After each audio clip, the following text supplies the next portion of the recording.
several other stories. If the website is free of cost, they keep asking you for $1, you need not pay. And you can read the covers, you will get stuff from all over the world, including lifestyle, culture, cinema, food, travel, opinion, perspective. Your understanding about the world will improve and current affairs will improve. Books, cinema, when it comes back to new film, they will give you a very good review which you will not get in India. Right? A new book by Arundhati Roy, they will give you a review which they will not get in India. And then you will know about what's going on in the world, like you will know about what's going on in London and America.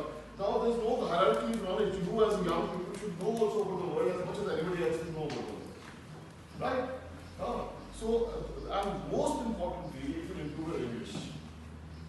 Because we are following British English and we are not following American English. We don't say organization S is Z, or polarization, or mobilization S is Z, or analysis S is Z. We say S, right? We use British English. We don't say wanna, gonna, right? We use the prepositions in the British manner. So I would suggest very, very strongly that spend 20 minutes, 30 minutes, whenever you are hanging out somewhere, just go to guardian.co.uk. Guardian.co.uk.